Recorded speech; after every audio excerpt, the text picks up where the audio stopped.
Bonjour mes bien-aimés, Dieu t'a préparé pour cette situation et pour cet instant.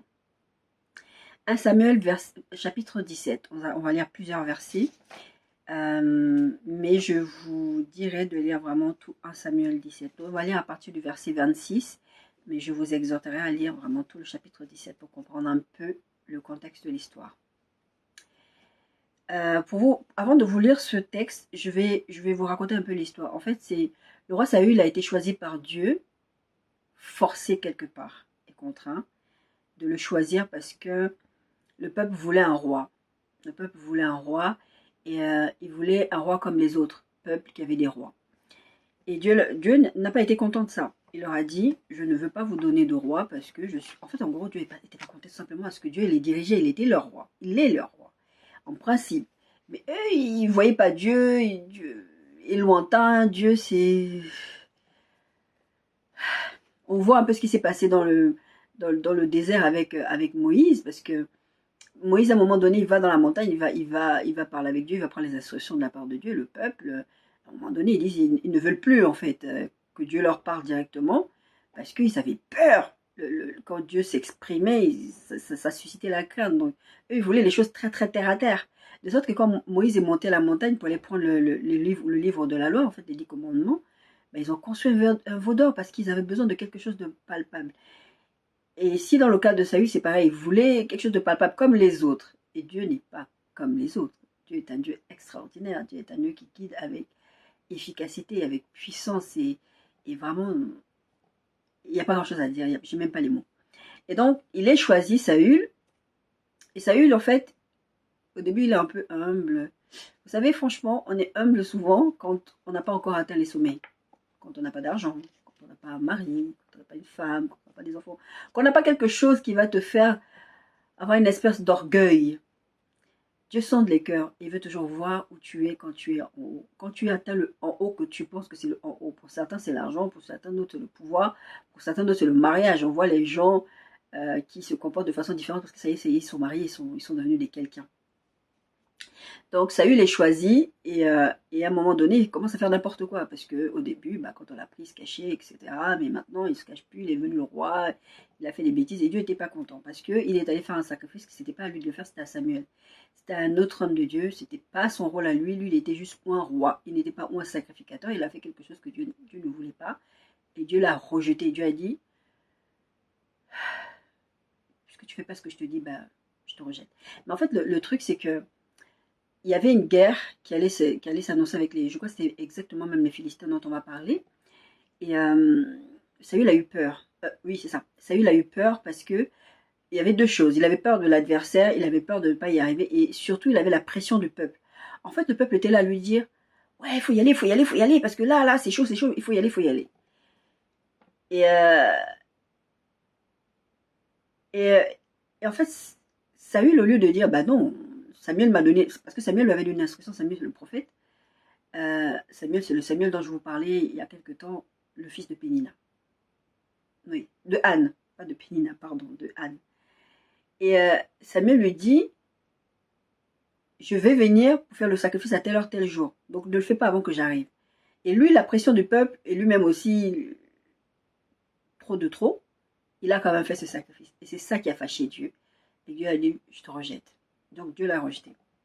Et Dieu s'est choisi un nouveau roi, que la Bible dit, un homme selon le cœur de Dieu qui est David. Et David a été loin très très jeune, je crois 17 ans.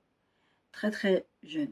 Et David était le cadet, je crois ils étaient 13 ans. Enfin, en tout cas, ils étaient nombreux, ils étaient plusieurs garçons. Et ces aînés étaient déjà des adultes qui étaient dans l'armée du roi Saül, justement, qui partaient faire la guerre. Et à cette époque-là, comme les Philistins leur faisaient la guerre, là, à ce moment-là, les Philistins leur faisaient la guerre, ils essayaient de tenir comme ils pouvaient. Et ce qui s'est passé à ce moment-là, c'est qu'il y a ils ont fait venir un en fait pour les impressionner. Ils ont fait venir, j'ai nommé Goliath. Goliath était là, il insultait tous les jours. En fait, Goliath, il se mettait là, il dit venez m'affronter, je vous prends un par un. Je ne sais pas si, non, je ne crois pas que ce soit sur cette chaîne, mais en tout cas, j'ai déjà parlé de ce sujet en disant si le peuple avait fait un seul homme pour aller combattre Goliath, il l'aurait eu. Mais ils avaient peur parce que il essayait juste de les impressionner. Bien sûr qu'il était fort, Goliath, c'est pas pour minimiser la force de frappe de Goliath, hein. C'est comme dans notre adversaire, le diable, tous les jours, il a une force de frappe phénoménale, mais il est vaincu. Il parle juste, il s'agite beaucoup, et il nous fait nous agiter beaucoup, juste pour susciter la peur chez nous. C'est tout. Et donc Saül se retrouve là, donc il est rejeté de Dieu, et Dieu a choisi David, et David est oint par Samuel aussi, parce que Samuel au début il avait du mal, parce que vraiment Dieu l'avait utilisé pour aller oindre Saül, et donc il avait mal, il ne voulait pas que Dieu rejette Saül, il priait pour Saül, et Dieu lui a dit, arrête de pleurer, je l'ai rejeté, va me chercher un autre roi que j'ai choisi. Il est allé oindre David, mais David, entre le moment où David a été oint roi et le moment où il est effectivement devenu roi, ça a pris des années en fait. Je crois que David est devenu roi dans sa trentaine, un truc comme ça. Il a fait des guerres et des guerres et des guerres. Mais nous n'en sommes pas là. Nous en sommes à, il a été oint roi. Il n'a pas été oint roi encore là, à ce moment-là. En fait, si, il a été oint roi déjà là. Si, il a été oint roi déjà. Pardon, je me souviens plus, je suis perdue dans mon truc. Mais en tout cas, toujours est-il qu'un jour, leur papa qui s'appelle Isaïe, le papa de David et de ses frères, parce qu'on cite quelques noms de ses frères, mais on ne cite pas tous, les frères sont à la guerre, le papa fait à manger fait faire à manger pour les aînés qui sont partis à la guerre, il envoie David aller leur amener à manger. Et David qui leur amène à manger, il entend tout un tintamarre, les hommes, les guerriers complètement effrayés, et il ne comprend pas. Il ne comprend pas, qu'est-ce qui se passe ici, franchement, c'est quoi tout ça? Et donc, du coup, on lui dit qu'il y a un Philistin, donc on lui parle de Goliath, de ce que Goliath fait, parce qu'il entend Goliath parler. Goliath insulte l'armée de l'Éternel, et Goliath insulte l'Éternel. Et ça, en fait, David qui est élevé dans la loi divine, dans la loi de Dieu, ne peut pas accepter que quelqu'un se mette à insulter le nom de Dieu comme ça. Donc, maintenant, c'est là qu'on arrive à 1 Samuel 17, verset 26 à 51, mais je vais lire 26, 27 et 31, 51. Verset 26, David dit aux hommes qui se trouvaient près de lui, que fera-t-on à celui qui tuera ce Philistin et qui ôtera l'opprobre de dessus Israël? Qui est donc ce Philistin, cet incirconcis pour insulter l'armée de Dieu vivant? Le peuple répétait les mêmes choses, lui dit. C'est ainsi que l'on fera celui qui le tuera. Lorsqu'il eut entendu les paroles prononcées par David, on le répéta devant Saül qui le fit chercher. David dit à Saül que personne ne se décourage à cause de ce Philistin. Parce qu'au final, en fait, les guerriers lui disent, en fait, on va donner sa fille, enfin, il lui dit tout ce qu'il va gagner. Mais lui, en fait, c'était pas la récompense qui l'intéressait, c'était que, oui, lui, il a insulté le nom de Dieu, là, ça va pas du tout. Bon, bien sûr, la récompense est intéressante, mais on a insulté le nom de Dieu. Verset 33, 32, c'est ce que je viens de lire, que personne ne se décourage à cause de ce Philistin, ton serviteur ira se battre avec lui. Ça, c'est ce que David dit à Saül. Verset 33, Saül dit à David, tu ne peux pas aller te battre avec ce Philistin, car tu es un enfant et il est un homme de guerre dès sa jeunesse. David dit à Saül, ton serviteur faisait paître les brebis de son père, et quand un lion ou un ours venait, on enlevait une du troupeau, je courais après lui, je le frappais et j'arrachais la brebis de sa gueule. S'il se dressait contre moi, je le saisissais par la gorge, je le frappais et je le tuais. C'est ainsi que ton serviteur a terrassé le lion et l'ours. Il en sera du Philistin de cet incirconcis comme de l'un d'eux, car il a insulté l'armée de Dieu vivant. Verset 37, David dit encore, l'Éternel qui m'a délivré de la griffe du lion et de la patte de l'ours, me délivrera aussi de la main de ce Philistin. Et Saül dit à David, va et que l'Éternel soit avec toi. Sachant que Saül, c'est le roi et c'est lui le chef des armées. Lui et les autres personnes qui sont dans l'armée, ils ne vont pas se battre parce qu'ils ont trop peur de Goliath. C'est David qui est là avec toute sa fougue, qui parle et lui dit oui, vas-y. Qui ne me fait même pas partie de l'armée, soit dit en passant. Verset 38, Saül fit mettre ses vêtements à David, il plaça sur sa tête un casque d'airain, il le revêtit d'une cuirasse. David ceignit l'épée de Saül par-dessus ses habits et voulut marcher car il n'avait pas encore essayé. Mais il dit à Saül, je ne puis pas marcher avec cette armée, je ne suis pas accoutumé. Il s'en débarrassa. Mais en fait, en gros, ça le gênait plus qu'autre chose. Verset 40. Il prit en main son bâton, choisit dans le torrent 5 pierres polies. J'aime bien. Il les mit dans sa gibecière de berger et dans sa poche. Puis sa fonde à la main, il s'avança contre le Philistin. Verset 41. Le Philistin s'approcha peu à peu de David et l'homme qui portait son bouclier marchant devant lui. Le Philistin regarda. Et lorsqu'il aperçut David, Il le méprisa, ne voyant en lui qu'un enfant blond et d'une belle figure. Imaginez la scène. Verset 43, le Philistin dit à David, suis-je un chien pour que tu viennes avec moi avec des bâtons? Et après l'avoir maudit par ses dieux, il ajouta, viens vers moi, je te donnerai ta chair aux oiseaux du ciel et aux bêtes des champs. David dit au Philistin, tu marches contre moi avec l'épée, la lance et le javelot, et moi je marche contre toi au nom de l'Éternel des armées, du Dieu de l'armée d'Israël que tu as insulté. Aujourd'hui, l'Éternel te livrera entre mes mains. Je t'abattrai et je te couperai la tête. Aujourd'hui, je donnerai les cadavres du camp des Philistins aux oiseaux du ciel et aux animaux de la terre. Et toute la terre saura qu'Israël a un Dieu.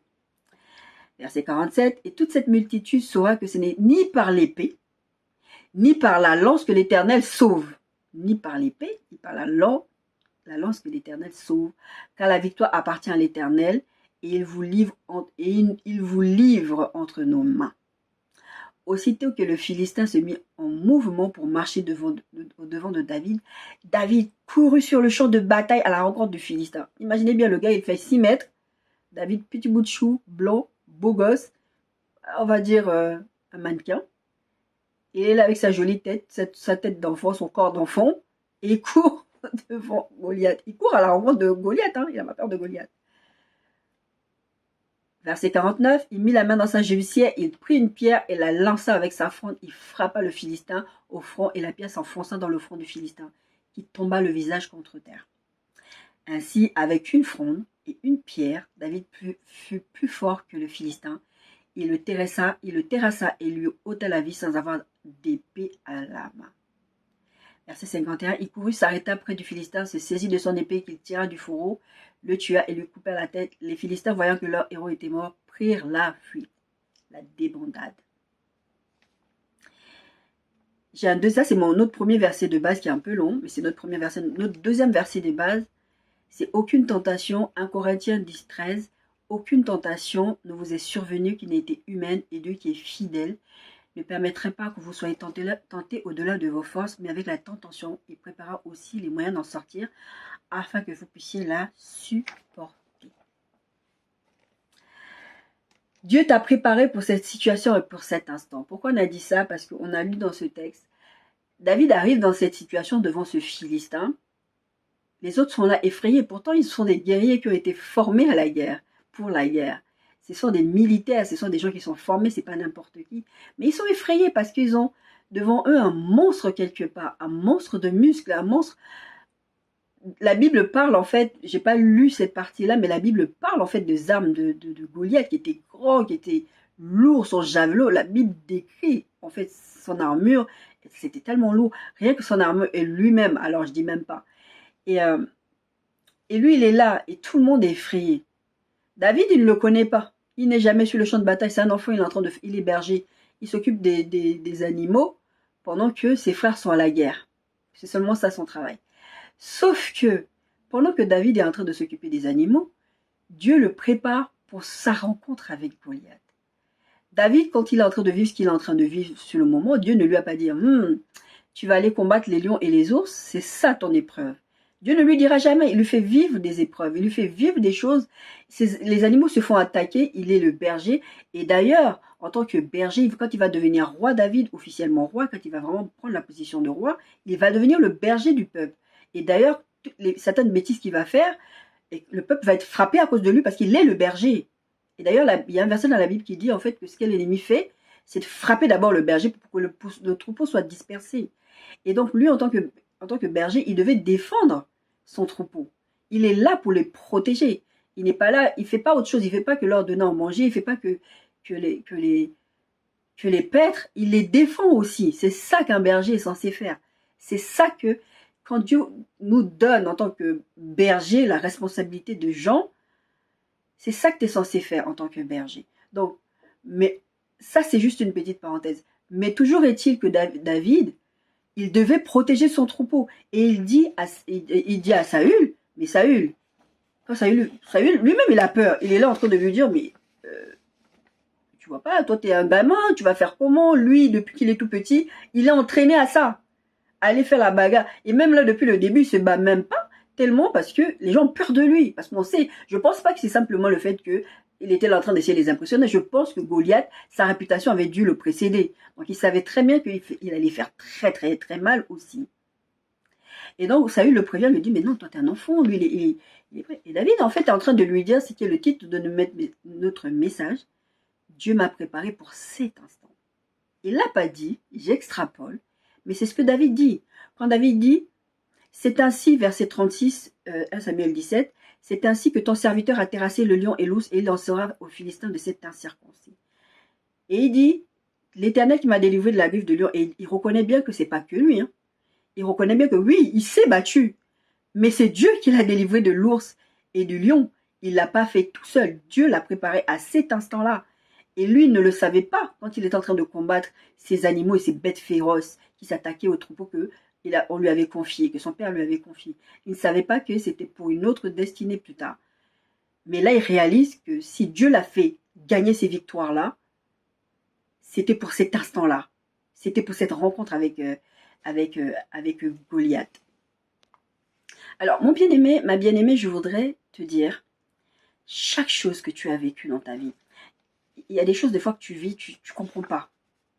Tu comprends pas. Et si tu es attaché au Seigneur, dans ton épreuve, dans ce que tu es en train de vivre, dans ton adversité, et tu vas comprendre pourquoi Dieu t'a fait passer par là. Chaque chose que tu as vécue dans ta vie, chaque épreuve était pour t'emmener à cet instant, à ce moment où tu vas affronter Goliath. Chaque adversaire, chaque adversité va révéler la dimension dans laquelle tu es, la dimension dans laquelle tu combats. Parce que des fois on croit, certaines personnes croient qu'ils sont encore un bébé spirituel, ils sont encore à tel niveau, ils ne sont pas assez forts, je ne suis pas encore là. Et en fait, chaque nouvelle adversité va montrer quel niveau tu es. Et on a tendance en fait à se dire encore une épreuve. Le peuple, là, je vous parle ces derniers temps du peuple, ils arrivent devant la mer, encore une épreuve. Le désert, encore une épreuve. Fallait qu'on meure là-bas. Alors qu'en fait, chaque nouvelle adversité, c'est pour te préparer à quelque chose d'autre. La grandeur de ton adversaire te révèle que tu es passé au niveau supérieur. David a discerné que là, la grandeur de Goliath n'était rien parce que Dieu l'avait préparé à cet instant. Un ours, c'est quand même grand. Un lion, c'est fort et c'est grand aussi. Ces animaux-là, c'est pas des petits animaux, c'est pas des chats. Un lion, c'est pas un chat, c'est pas un chat. Donc si David, il a arraché la gueule du lion, si David arrivait à combattre un lion et un ours, c'est qu'il pouvait combattre Goliath. Mais David savait aussi que c'était pas lui seul qui allait combattre Goliath. Nous allons revenir dessus. Dieu est un père responsable. De la même manière qu'il il protège ses enfants. De la même manière, il a protégé Job. À un moment donné, je vous parle souvent de Job, à un moment donné, Satan va à la rencontre de Dieu, va devant le conseil, il dit, mais Dieu lui dit, est-ce que tu as vu mon serviteur Job? Il dit, ah, bah c'est normal, lui, tu as vu comment il est bien, hein, et Dieu, franchement, il encense et tout ça. J'ai trouvé le mot en français, je vais plus dire hyper, normalement, il l'encense. Et du coup, à un moment donné, il dit, mais c'est normal que tu peux que l'encenser. Lui, il peut être qu'avec toi, parce que bon, tu ne fais que le protéger. Sous-entendu, moi j'ai essayé de l'attaquer, et tu l'as protégé. Et Dieu, effectivement, il protégeait Job. Mais là, à un moment donné, c'était le moment où Job devait passer par l'adversité. Mais pendant le temps où il était dans l'adversité, quand ses amis venaient lui parler, Job disait, mais qu'est-ce que j'ai fait? Mais Seigneur, qu'est-ce que j'ai fait? Mais Seigneur, mais qu'est-ce que j'ai fait? Mais il ne maudissait pas Dieu, hein. Mais il se plaignait, il disait, qu'est-ce que je t'ai fait? Parce qu'il n'avait pas compris ces principes-là que nous comprenons aujourd'hui. Aujourd'hui, on sait que cette adversité, c'était pour quelque chose, c'était pour fortifier. Bon, après, on n'a pas les étapes des épreuves futures, mais vous verrez dans votre vie, chaque fois que vous avez passé quelque chose, quand vous allez vous retrouver devant un monument devant vous plus tard, les monuments ne seront même plus des monuments pour vous. Pourquoi? Parce que vous avez traversé des choses déjà compliquées. Moi, je sais que des fois, on m'a posé la question, mais comment tu peux remercier Dieu avec tout ce que tu as vécu dans ta vie? Parce que déjà, c'est pas Dieu qui m'a fait du mal. Et deuxièmement, quand je me retrouve devant une nouvelle adversité, je comprends. Ça ne veut pas dire que je pleure pas. Je travaille là-dessus avec l'aide du Saint-Esprit pour ne plus être dans les pleurs et dans les plans, dans les pourquoi, Seigneur. Je le fais de moins en moins parce que je comprends de plus en plus que chaque nouvelle adversité montre que je suis passé au niveau supérieur. Chaque nouvelle adversité montre que je suis dans une nouvelle dimension. Et si mon bien-aimé, ma bien-aimée, tu comprends ça, je t'assure que tu n'auras plus ce truc de te plaindre. Tu vas même déjà cesser de te plaindre. Si le Seigneur ne t'a pas déjà demandé de cesser de te plaindre. Tu vas cesser de te plaindre et tu vas voir les épreuves arriver et tu vas les prendre. C'est une vague, ça va passer. Tu sais que là, tout ce que j'ai vécu jusqu'à présent, là, c'était pour ce moment-là.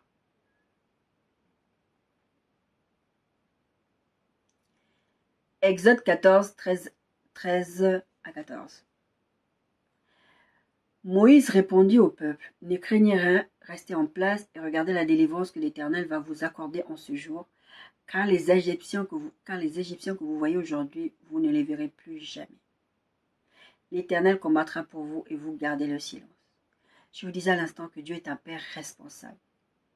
Dieu nous protège avant d'arriver au temps de l'adversité qu'on doit affronter, du number one, du big boss. Vous savez, dans les jeux vidéo, vous avez d'abord un petit niveau, vous montez. De plus en plus, la difficulté, elle est de plus en plus haute.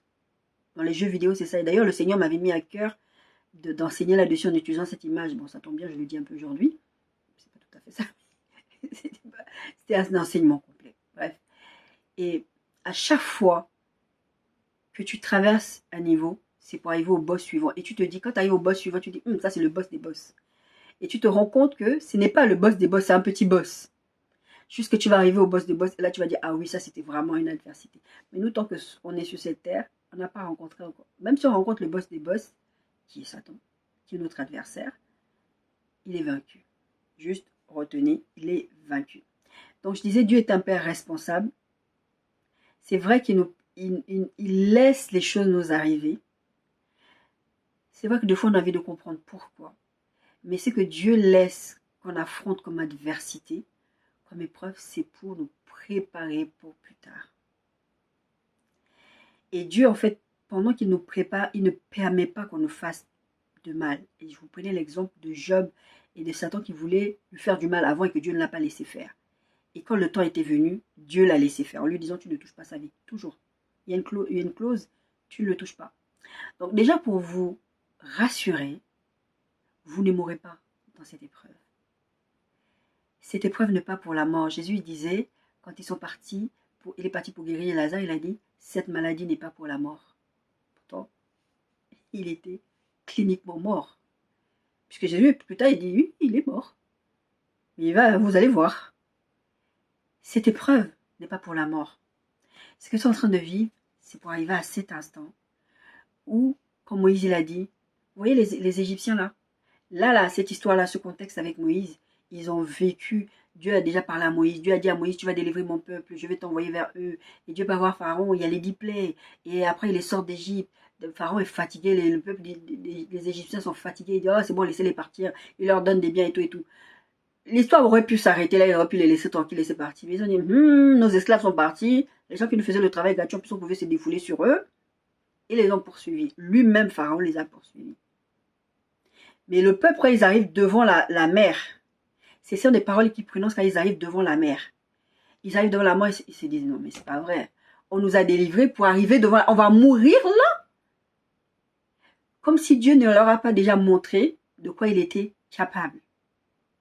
Dieu leur montre de quoi déjà il est capable. Moi, des fois, quand je regarde les 10 plaies, ça c'est humainement, et comme on aime bien juger les gens, on fait ça, on dit, mais franchement, moi, la deuxième plaie, franchement, allez, même la première. Bon, si je veux faire la têtue, la deuxième plaie, vas-y, la troisième. Mais 10 plaies, 10 plaies étaient encore en train de vouloir résister à Dieu. Pourquoi? Pourquoi résister à Dieu? Et c'est que Moïse dit, à ce moment-là au peuple, il dit, l'Éternel combattra pour vous et vous gardez le silence. Mais avant ça, verset 13, Exode 14, 13, il dit, les Égyptiens que vous voyez là, vous les voyez aujourd'hui, mais vous ne les verrez plus. Mon bien-aimé, ma bien-aimée, le Seigneur m'envoie te dire aujourd'hui, cette situation que tu es en train de traverser là, cette adversité que tu es en train de traverser là, regarde-la bien en face. parce que tu ne la verras plus. Tu passeras à l'étape suivante. Ce sera du passé. Tu ne la verras plus, cette situation. Que ce soit la maladie, que ce soit la stérilité, que ce soit ce que tu vis, le chômage. Dieu te dit, regarde bien, cette situation-là, tu ne la verras plus. Ce sera du passé. Exode 33, 14. L'Éternel répondit, je marcherai moi-même avec toi et je te donnerai du repos. C'est une parole de Dieu pour son serviteur, pour pouvoir qu'il puisse conduire le peuple. Mais cette parole, elle est pour toi aujourd'hui. Non seulement il te dit, tu vois là, cette adversité, tu ne la verras plus. Il te dit pendant ce temps, toi, juste tais-toi, garde le silence, moi-même je combattrai pour toi. Et il te dit encore, je marcherai moi-même avec toi et je te donnerai du repos après ça. Est-ce que ce n'est pas une parole encourageante de savoir que cette adversité, ce que je suis en train de vivre, c'est qu'une étape. Le Seigneur est avec moi. Le Seigneur est en train de combattre pour moi. Il ne me laisse pas seul face à cette situation. Josué 1, 5 à 9. Nul ne tiendra devant toi. Moïse, maintenant la responsabilité du peuple a été transférée à Josué, comme je vous disais la dernière fois. Et maintenant, Dieu parle à Josué directement, il lui donne des instructions. Il a parlé à Moïse, quand Moïse il devait sortir le peuple d'Égypte, et quand il l'a conduit dans le désert, etc. Jusqu'à ce que je vous ai dit, Dieu a dit à Moïse, tu ne rentreras pas dans le pays parce que tu as fait ce que je t'ai dit de ne pas faire. Voilà. Terminé. Moïse n'a même pas discuté avec Dieu. Maintenant, c'est Josué qui prend la suite de Moïse. Et Dieu dit à Josué, Josué chapitre 1, versets 5 à 9. Nul ne tiendra devant toi tant que tu vivras. Je serai avec toi, comme je l'ai été avec Moïse. Je ne te délaisserai point, je ne t'abandonnerai point. Fortifie-toi et prends courage, car c'est toi qui mettras ce peuple en possession du pays que j'ai juré à leur père de leur donner. Fortifie-toi seulement et aie bon courage en agissant fidèlement selon toute la loi que Moïse, mon serviteur, t'a prescrite. Ne t'en détourne ni à droite ni à gauche, afin de réussir dans tout ce que tu entreprendras. Que ce livre de la loi ne s'éloigne point de ta bouche, médite-le jour et nuit, pour agir fidèlement selon tout ce qui est écrit, car c'est alors que tu auras du succès dans tes entreprises, c'est alors que tu réussiras. Ne t'ai-je pas donné cet ordre, fortifie-toi et prends courage, ne t'effraie point, et ne t'épouvante pas, n'épouvante point, car l'Éternel, ton Dieu, est avec toi dans tout ce que tu entreprendras. La vérité, c'est que Dieu, je vous ai dit la dernière fois que Dieu, en fait, déjà c'est un Père responsable. Il ne nous laisse pas aller dans des situations comme ça. Mais Dieu fait une alliance avec toi, mon bien-aimé, ma bien-aimée. Il dit, je t'ai permis de vivre toutes ces choses-là, toutes ces adversités que tu as vécues, tu les as vécues avec moi. Et souvent d'ailleurs, on s'accroche à Dieu quand on est dans des moments très très difficiles. Mais Dieu, il dit, mais n'oublie pas ce que je t'ai dit, n'oublie pas mes instructions, n'oublie pas ma parole, n'oublie pas tout ce que je t'ai dit, n'oublie pas l'alliance que tu as fait avec moi. C'est là que tu vas réussir. C'est là que tu vas vaincre ton Goliath. Si tu t'éloignes de ce que je te dis, les instructions que je te donne, parce que David, il n'est pas juste allé combattre Goliath juste parce qu'il s'est levé, il a dit, motivation dans motivation. Comme je vous disais, Dieu l'a préparé pour cet instant-là. C'était ce jour-là que son papa l'a envoyé. Pourquoi les autres jours? Pourquoi pas les autres jours? C'était ce jour-là que son papa l'a envoyé donner à manger pour ses frères. C'était ce jour-là qu'il a assisté à une scène qui l'a choqué complètement et qui a fait que ça l'a réveillé et qui a fait qu'il s'est bougé. Il s'est bougé parce qu'il ne pouvait pas. Il ne pouvait pas laisser faire ça. Il faut que nous sachions que, en fait, Dieu ne nous laisse pas faire les choses tout seul. On a tendance à croire que quand tu vis l'adversité, c'est toi-même. David, il disait, je vous ai lu tout à l'heure verset 37 de 1 Samuel 17, il disait, l'Éternel qui m'a délivré de la griffe du lion et de la patte de l'ours me délivrera aussi, pardon, je lis à côté, parce que le papier est à côté, aussi de la main de ce Philistin, Il faut comprendre, c'est Jésus qui disait, sans moi, vous ne pouvez rien faire. Il faut comprendre que on ne fait pas les choses de nous-mêmes. C'est Dieu qui nous donne la capacité de faire les choses. 1 Corinthiens 10, 13. Je vous l'ai lu tout à l'heure. Aucune tentation ne vous est survenue qui n'ait été humaine. Et Dieu qui est fidèle ne vous permettra pas que vous soyez tentés au-delà de vos forces. On a tendance à croire, mais avec la tentation, pardon, il prépara aussi le moyen d'en sortir, afin que vous puissiez la supporter. Quand on lit cette parole, on a tendance à croire que, moi je sais personnellement, que quand j'ai vécu certaines épreuves dans ma vie, je disais, Seigneur, tu as dit, aucune tentation ne m'arrivera, quelque chose ne peut pas m'arriver si tu ne m'as pas donné la force de supporter. On croit qu'on sait, nous, ce qu'on est capable de supporter. Et quand on vit certaines situations, on se dit, non mais c'est pas possible. Humainement, je ne peux pas. Moi, je vous dis, ces derniers temps, je vis des choses dans ma chair, dans mon corps. Je dis à chaque fois, Seigneur, c'est pas humain. D'avoir aussi mal, c'est pas humain. 2 Corinthiens 1, versets 8 à 10. Nous ne voulons pas en effet vous laisser ignorer, frères, au sujet de la tribulation qui nous est survenue en Asie, que nous avons été excessivement accablés au-delà de nos forces, de telle sorte que nous nous désespérons même de conserver la vie. Et nous regardions comme certains notre arrêt de mort afin de ne pas placer notre confiance en nous-mêmes, mais de la placer en Dieu qui ressuscite les morts. C'est lui qui nous a délivrés, qui nous délivre d'une telle mort, lui de qui nous espérons qu'il nous délivrera encore. On croit que nous, on sait. Lui, il dit, c'est bon, nous, on attendait la mort, c'était fini. Nous, c'était au-dessus de nos forces. Mais Dieu dit, 2 Corinthiens 3,5, ce n'est pas à dire que nous soyons par nous-mêmes capables de concevoir quelque chose comme venant de nous-mêmes. Ça, c'est un des apôtres qui parle. Notre capacité, au contraire, vient de Dieu. 2 Corinthiens 12, 9, 10. C'est l'apôtre Paul qui parle là, parce que Dieu l'a frappé. Il a laissé un truc qui lui faisait mal dans sa chair. Et il a demandé, il explique qu'il a demandé, je crois 3 fois à Dieu de lui retirer ça, parce qu'il avait trop mal, il souffrait. Et le Seigneur lui a répondu, verset 9, « Ma grâce te suffit car ma puissance s'accomplit dans la faiblesse. » Et Paul y rajoute, « Je me glorifierai donc bien plus volontiers de mes faiblesses, afin que la puissance de Christ repose sur moi. C'est pourquoi je me plains dans les faiblesses, dans les outrages, dans les calamités, dans les persécutions, dans les détresses pour Christ, car c'est quand je suis faible qu'en fait je suis fort. » Quand Saül il voit David, et d'ailleurs quand Goliath il voit David, il dit, « Mais regarde-moi ça. »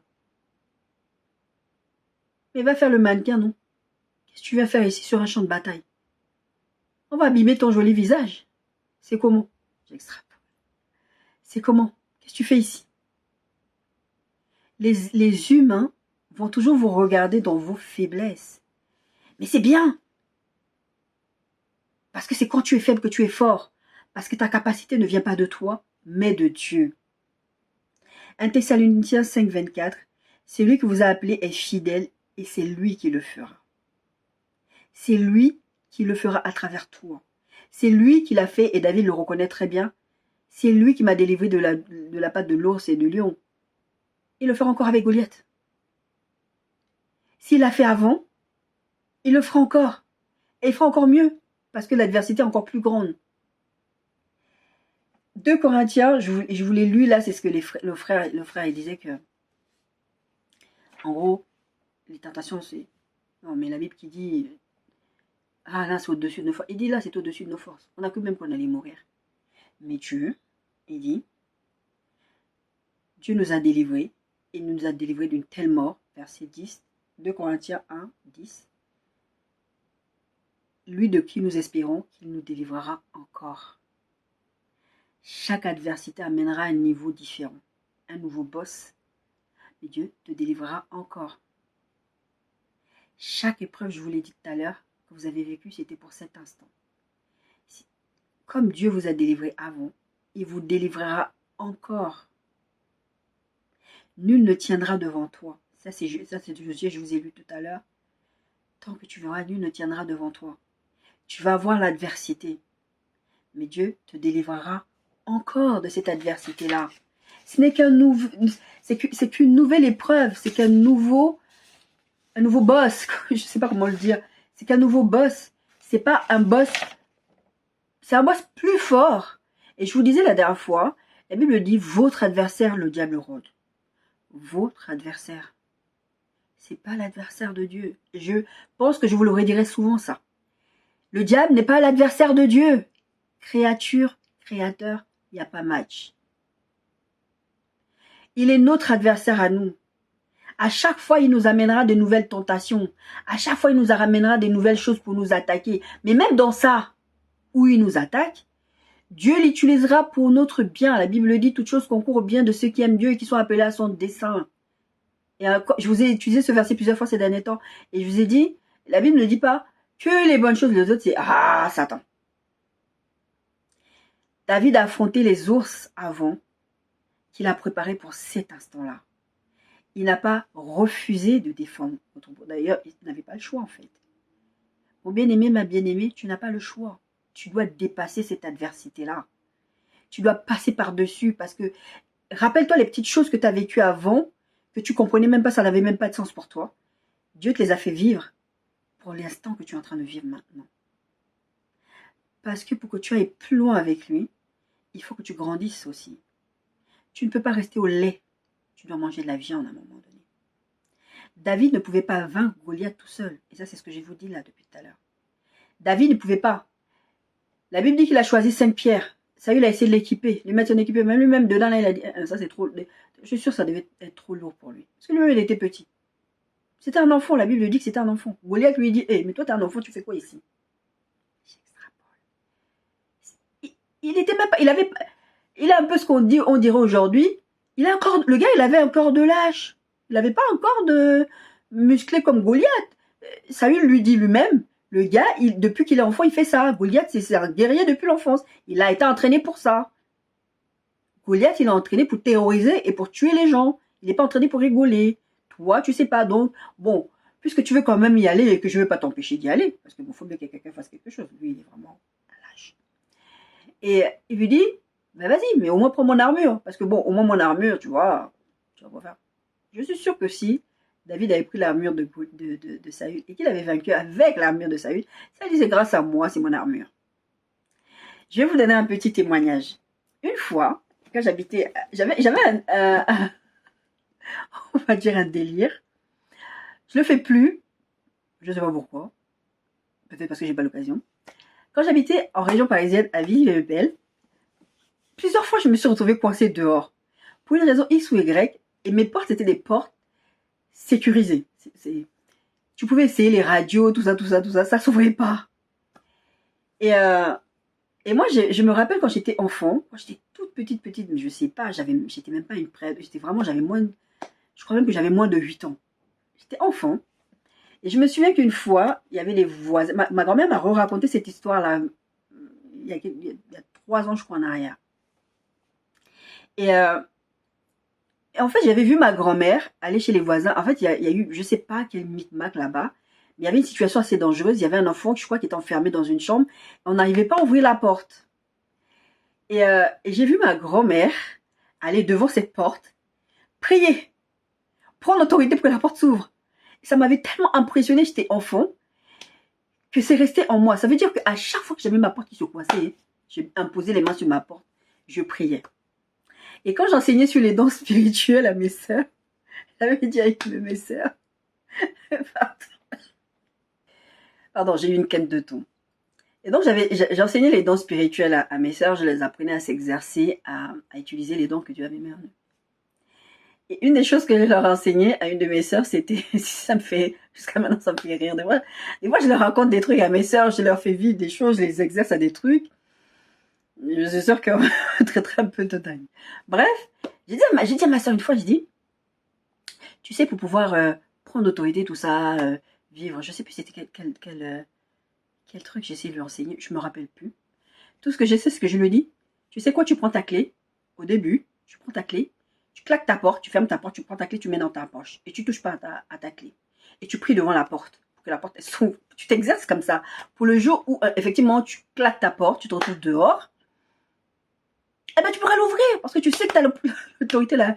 Jésus est la clé. Il a dit que lui, il est la clé de vie. Donc, faut ouvrir, il peut ouvrir les portes. Donc, ta porte physique, il peut l'ouvrir. Et ben ça, et je suis cinglée.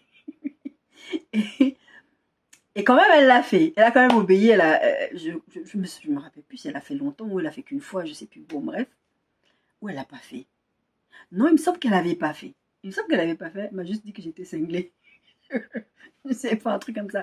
Parce que je lui ai dit, au début, tu fais ça, tu mets ta clé dans ta poche, et plusieurs fois, tu vas prier, tu vas t'exercer comme ça. C'était quel don que j'ai essayé de le faire? Ah, je me rappelle plus. Bref, je crois que c'était les dons de puissance. Et, euh, et je lui ai dit, à force, quand tu vas faire ça, un jour, tu laisses la clé dans la maison. Et tu claques la porte et tu plies devant la porte. Et ma soeur m'a dit, t'es cinglé. Il n'y a que toi pour dire des trucs pareils. Je dis, bah, soit on fait confiance à Dieu, soit on fait pas confiance à Dieu. Dieu nous a dit, telle chose, telle chose, telle chose, il est la clé. Jésus est la clé. Donc, il n'est pas que la clé, il n'est pas allé prendre les clés de l'enfer ou je sais pas quoi. Et c'est très allégorique, c'est très imagé. Non, il peut ouvrir une porte. Parce que moi, plusieurs fois, ça m'est arrivé. Et donc, cette histoire, ça c'est une histoire à part. Et entre-temps, j'avais déménagé parce qu'ils étaient en train de démolir mon bâtiment et j'étais allée dans un nouveau logement. Et un jour, non, j'ai eu 2 fois le coup, porte claquée. La première fois, c'était un jour où j'étais pas d'humeur, j'étais endolorie, j'allais pas bien. J'ai pas cherché à comprendre. C'est ma fille qui avait claqué la porte. C'est ma soeur, une de mes soeurs avait ma clé. Le temps qu'elle allait rentrer le soir, j'avais même pas cherché à comprendre si j'allais aller prier devant la porte. Je suis partie à Paris, j'ai traîné là-bas jusqu'à ce que ma soeur rentre le soir et qu'elle vienne ouvrir la porte. Et puis après, je me suis rappelé, une deuxième fois, la porte a claqué. Et je me suis rappelé, j'ai dit, mais toi, t'enseignes aux gens les choses. À un moment donné, il faut l'appliquer. C'est vrai que je l'avais déjà appliqué plusieurs fois. Je ne l'enseignais pas comme ça. Je l'enseignais parce que je l'avais déjà fait. J'avais vu faire. Jésus l'a dit, je vous apprends ce que j'ai vu faire le Père. Donc, imitez-moi. Et l'apôtre Paul, il disait, soyez des imitateurs. Soyez mes imitateurs, comme moi-même, je suis imitateur de Christ. Moi, j'avais vu faire ma grand-mère quand j'étais petite. Je me suis dit, ah bon? Et quand j'ai donné ma vie à Jésus, plus tard que je comprenais la parole, parce que la première fois que j'ai donné ma vie à Jésus, j'avais 7 ans. Je ne comprends pas tout. Et oui, il y a eu une première fois. Et du coup, j'ai vu faire ça, ça m'a marqué, et je l'ai fait. Plusieurs fois, j'ai ouvert ma porte comme ça. Et là, il y a eu une fois, effectivement, où j'étais découragée, je n'ai pas fait. Et cette fois-là, ça arrivait, la porte encore claquée. J'ai appelé mon frère. C'était un jour encore pareil, j'étais découragée. J'ai commencé à prier sur la porte ne voulait pas s'ouvrir. La porte ne voulait pas s'ouvrir. J'étais gênée parce que mes voisins circulaient. Et à un moment donné, j'appelle mon frère. Mon frère, il va chercher une radio, il essaie de se débrouiller pour ouvrir la porte. Et le Seigneur me dit, tu sais, et d'ailleurs il m'a dit ça même pour le déménagement. Il me dit, tu sais si ton frère ouvre cette porte, c'est pas moi qui serai glorifié dans cette situation, c'est ton frère. Donc, fais ce que je t'ai demandé. Donc j'ai prié, effectivement la porte s'est ouverte. Mon frère plus tard il dit, ah ouais, c'est parce que j'avais déjà un tout petit peu... Non, le gars n'avait pas ouvert la porte. Bref, c'est Dieu qui fait. Tout ce que je viens de vous raconter, c'est Dieu qui fait. Toi, t'as rien. La Bible dit que sans Jésus, on ne peut rien faire. Il nous a donné le Saint-Esprit. Le Saint-Esprit est une puissance. On a la vie divine en nous. Et à ce moment-là, on ne disait pas que le Saint-Esprit était dans les gens parce que, bah voilà, le Saint-Esprit, il venait, il était sur les gens. Il n'était pas dans les gens. Donc, la puissance du Saint-Esprit a agi pour que David frappe Goliath et Goliath s'effondre. C'est la main de Dieu qui a frappé Goliath. Et David, il sait que ce n'est pas lui qui a fait.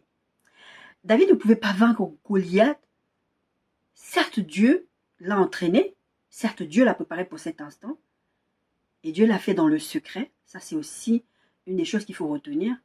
Les épreuves que les gens ne savent pas par quoi tu passes. Les gens ne savent pas le prix que tu payes dans le secret. Pour arriver à l'instant T où Dieu va te faire affronter un Goliath qui va faire que tu vas avoir une renommée. Et les gens vont vouloir ce que tu as. Ils ne vont pas vouloir passer par la case sacrifice. Ma fille me disait une fois, par rapport à une personne particulière, qui avait cet esprit d'envie et de jalousie vis-à-vis de moi, qui était très, très... Enfin bon, bref. Et ma fille me disait, maman, tu sais, elle était très jeune quand elle m'a dit ça. Elle n'avait même pas 12 ans. Elle m'a dit, maman, toi, tu payes le prix tous les jours. Tu payes le prix de ta consécration. Ma fille utilisait des mots des fois bizarres, que c'est pas de son âge. Et je sais que c'était pas elle qui parlait. Tu payes le prix dans les jeûnes, tu payes le prix dans les souffrances par lesquelles tu passes. Et eux, ils ne veulent pas payer le prix. Cette personne ne veut pas payer ce prix-là. Elle veut juste le résultat. Et arriver, Goliath est mort. Sans avoir combattu les ours et les lions. Laissez Dieu vous préparer. Là où Saül a dit à David, tu ne peux pas, tu es un enfant. Tu n'y arriveras pas. Les gens vous diront la même chose. Tu ne peux pas. Regarde, nous-mêmes, on a essayé, on n'y arrivera pas. C'est ce que Saül disait quelque part à David. La vérité, c'est qu'ils n'avaient même pas essayé. Mais ils ont dit, tu ne pourras pas être un enfant. Ils ont commencé à le décourager.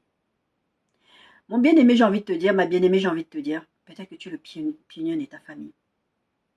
Même si quelqu'un dans ta famille te dit, ah, nous-mêmes on a essayé, ça ne marche pas. Moi je sais par exemple, j'entends des choses des fois dans les gens, ma mère qui dit, Gabon il est comme ça ne changera jamais. J'ai dit, mais Dieu il a dit le contraire. Ah, ça n'arrivera pas. Les gens sont tellement habitués à certaines choses. Ça ne changera jamais. Tel pays, ce sera toujours comme ça. Haïti, ce sera comme ça. Le Gabon, ce sera comme ça. Ce sera toujours comme ça. Les gens ne changeront pas. Qui a dit ça? Est-ce que c'est Dieu qui a dit, qui a mis un point final, qui a dit tel pays, il est maudit, il ne pourra pas, ou les Noirs sont maudits, ou ça? Oui, ça fait mal quand tu vois la situation. Mais peut-être que tu es celui que Dieu va susciter pour sortir son peuple de là. Parce que Dieu te prépare dans le secret. Dieu veut que tu arrives à la stature parfaite de Christ. Dieu veut que tu arrives à un moment où tu es capable de vaincre un Goliath. Parce que si vous regardez la suite de l'histoire, il y aura plusieurs autres géants appelés des Goliaths aussi, je crois, il me semble, des trucs comme ça, que les autres guerriers, que ce n'était pas David, ont vaincu. Parce que quand David a fait ça, il a suscité des vocations. Les gens n'avaient plus peur. Il fallait un pionnier, il fallait quelqu'un qui se dresse contre Goliath. Il fallait que Dieu suscite quelqu'un pour sortir son peuple d'Égypte. Il faut quelqu'un pour commencer quelque chose. N'attends pas que ce soit quelqu'un d'autre. Après, tu vas vouloir prendre la gloire de l'autre, dire que ou tu vas envier l'autre. Ah, pourquoi Dieu ne m'utilise pas moi? Moi aussi je veux, moi aussi je veux, moi aussi je veux. Mais Dieu s'est servi de lui parce qu'il était disponible et qu'il était prêt à travailler dans le secret. Ne va pas commencer à t'afficher. Ah, moi je peux. T'imagines si Dieu te dit que tu vas faire quelque chose de grand. Moi, le nombre de choses que le Seigneur m'a dit. Maintenant, tu vas aller sur Facebook, créer sur Facebook. Ah, moi j'ai vaincu les lions et les ours. Ah, moi j'ai... Pourquoi tu veux que Dieu t'utilise? Dieu, il te travaille dans le secret. Comme ça, t'as l'effet de surprise aussi. Quand tu vois un David, tu vois un Goliath, il n'y a pas match. David n'était pas censé gagner, il était perdant d'avance. Si ce n'était pas la main de Dieu qui était avec lui, qui l'a conduit, qui l'a fait gagner, cette bataille, David ne gagnait pas. Mais David savait qu'il avait son Dieu avec lui. Le même Dieu qui l'avait délivré des ours et des lions allait le délivrer de Goliath. Le même Dieu qui t'a aidé à délivrer, à gagner cette adversité dans le secret, il va te faire éclater. Dieu jamais ne va t'exposer. Il va t'amener à la gloire entre guillemets, à la reconnaissance publique, si tu n'as pas préparé dans le secret. Dieu, il te prépare dans le secret. Arriver à cette adversité, à cet instant-là, que tu vas affronter, qui va être le début du reste de ta vie. Mais ta vie, elle n'a pas commencé là, à cet instant. Ta vie, elle a commencé dans le secret. Donc, laissez le Seigneur vous préparer. Laissez le Seigneur vous utiliser. Je vais vous donner un témoignage. Je crois que c'était le pasteur Atom, ce moment, qui avait raconté cette histoire. Moi, je vais peut-être mal la raconter, mais comprenez juste l'histoire générale. C'était un monsieur, je crois, il avait une formation informatique et tout ça, programmateur, je ne sais pas trop quoi. Il cherchait du boulot et il ne trouvait pas de boulot. Il a fini par accepter un boulot subalterne. Je crois qu'il faisait même le ménage, quelque chose comme ça. Et c'est Dieu qui l'avait dit d'aller faire ce boulot-là. Au fond de lui, il n'était pas content parce que ce n'était pas sa formation, c'était pas ce pourquoi il travaillait dur. Et il savait aussi que ce chemin-là de programmateur, tout ça, c'est aussi Dieu qui l'avait envoyé là-bas. Mais maintenant, le Seigneur lui fait comprendre, va travailler là-bas. Il ne gagnait même pas grand-chose. Il était méprisé. Tout comme Goliath a méprisé David. Il était méprisé, tout ça. Et arrivé à un moment donné, il y avait un grand truc, c'était une grosse boîte. Et c'était des gens, je crois, qui sauvegardaient des données. Enfin, un truc super important. Ils avaient besoin d'un truc super important. Ils n'avaient plus accès au serveur. Ils n'avaient plus accès. Ils n'avaient plus accès à rien. Et c'était difficile. Les clients commençaient à se fâcher, en fait. Ça fait un micmac. Je ne peux pas vous raconter les détails parce que je ne me souviens plus exactement les détails de l'histoire, mais l'histoire m'a vraiment marqué. Et arrivé là, à un moment donné, le gars, en fait, je crois, il me semble qu'il avait même postulé à cet endroit-là pour un poste là-bas de IT, enfin d'informaticien ou de programmateur, je ne sais plus trop quoi. Et il n'avait pas été accepté, donc le Seigneur l'avait fait aller dans ce poste-là. Et puis, les responsables, en fait, qu'est-ce qu'ils faisaient à chaque fois? Ils proposaient quelque chose pour permettre aux gens, en fait, de résoudre ce problème. Ouais, on va vous donner tant d'argent. Ouais, on va vous donner ceci. On va vous proposer tel poste. On va faire ceci, on va faire cela. Et les personnes y arrivaient. Et jusqu'à présent, le gars, comme Dieu l'a dit, vous gardez le silence. Vous voyez ces Égyptiens-là que vous voyez là, vous ne les verrez plus. Mais vous gardez le silence. Tout ce temps-là, le gars, il gardait le silence. Hein, il disait rien du tout. Et puis, à un moment donné, ils ont proposé un truc de dingue. Genre un poste, mais de malade, un salaire de malade. Un truc de malade. Je ne me rappelle plus c'était quoi vraiment l'histoire. Mais c'était un truc de dingue. Et à un moment donné, Il dit, est-ce que je peux, s'il vous plaît, aller voir? Parce que maintenant, c'était ouvert à tout le monde. Au début, c'était ouvert à tel département, tel département. Et de plus en plus, comme ils ne trouvaient pas de solution, ils ouvraient de plus en plus à tout le monde. À un moment donné, ils ont dit, allez, ouvert à tout le monde, c'est bon, il faut bien qu'on trouve une solution. Et le gars, il vient, il dit, est-ce que je peux? Oui. Il dit, bon, par contre, laissez-moi. Et c'était des, il me semble que c'était des blancs. Et eux, ils ont dit, ouais, il va aller faire ces trucs de sorcellerie là-bas, là. Le gars, il est juste rentré dans la pièce. Il a commencé à prier en langue, prier en langue, prier en langue, prier en langue. Et quand il prie en langue, Dieu lui a révélé que il y a une prise là-bas, là, qui est juste débranchée. Il y a un câble qui est débranché. Je ne crois pas que c'était une prise murale. Je ne pense pas, parce que ça aurait été vite vu, ça. Mais c'était une prise qui était débranchée de l'ordinateur. Je crois que ça doit être un câble Internet ou quelque chose. Enfin, un câble important, mais le truc, personne n'avait vu. Personne n'avait vu. Mais ça arrive aussi que Dieu permette que tu ne vois pas, qui est évident devant toi, parce qu'il y a une personne particulière qui doit voir ça. Et donc, quand le Seigneur l'a révélé, il a juste rigolé, il a rebranché, ça a remarché. Et quand eux, ils sont rentrés, mais qu'est-ce que tu as fait? Il a fait, ah bah, genre. Du coup, il a eu le poste. Il a eu le poste, Dieu l'avait préparé pour cet instant-là. Il était formé, il était équipé, il était au bon moment, au bon endroit. Au bon endroit, au bon moment. Comme David était formé, équipé, il arrivait au bon moment.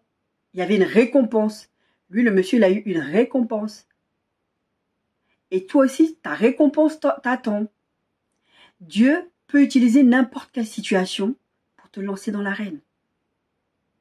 Dieu peut utiliser n'importe quoi pour te mettre devant un Goliath. Je ne sais pas c'est quoi ton Goliath, mais Dieu peut utiliser n'importe quoi. Ne dis pas, il y a deux choses. Ne te minimise pas. Ne laisse pas les gens te décourager. Et deuxième chose, ne te crois pas trop grand pour ça. Ne te dis pas, ça c'est trop petit pour moi. Moi, je suis un grand prophète devant l'Éternel. Moi, je suis le grand berger que Dieu... Après, Dieu, c'est moi. Non. Déjà, Dieu n'aime pas le recueil. Dieu résiste aux orgueilleux. Il n'y a aucune situation que Dieu ne te laisse vivre, qui ne t'a donné la solution pour en sortir. Le même Dieu qui t'a délivré de la griffe des ours et des lions, c'est le même Dieu qui va te sortir de ton adversité, de devant ton Goliath. La seule chose que je peux vous conseiller et vous exhorter, mais vraiment je vous en supplie mes bien-aimés, associez Dieu à tout ce que vous faites. On a lu tout à l'heure dans le livre de Josué, il disait que ce livre de la loi ne s'éloigne pas de votre bouche. Associez Dieu, associez sa parole, restez ancrés dans la parole. L'avantage que David avait, l'avantage que ce jeune homme avait, cet informaticien, et l'avantage que tu vas avoir, c'est parce que tu as le Dieu de ton alliance avec toi. Et c'est lui qui marche pour toi. C'est lui qui marche devant toi. C'est lui qui marche derrière, qui ferme la marche. C'est lui dont la Bible dit, l'ange de l'Éternel campe autour de ceux qui le craignent. C'est lui qui te protège. Quand il dit, bon, là, c'est pas que je te protège plus, c'est que là, je permets, tiens, j'ouvre la porte pour que l'adversité t'arrive. Mais il permet ça aussi. C'est pour ton bien. Il va te révéler ce que les autres ne vont pas voir, comme dans le cas que je viens de vous donner ce témoignage. Il va te montrer ce que les autres ne vont pas voir. Il va te mettre devant une situation au bon moment, au bon timing. Parce que c'est toi qui vas vaincre ce Goliath. C'est ça la faveur de Dieu. Et c'est ça, quand la parole de Dieu dit que David est arrivé là à cet instant-là. C'est ça quand je dis dans mon titre, Dieu t'a préparé pour cet instant-là. C'est ça, Dieu te favorise pour cet instant. Tu peux voir ça comme une guerre de plus, tu peux voir ça comme un problème de plus, ou tu peux voir ça comme une opportunité que Dieu va utiliser pour t'élever et pour se glorifier. Soyez bénis.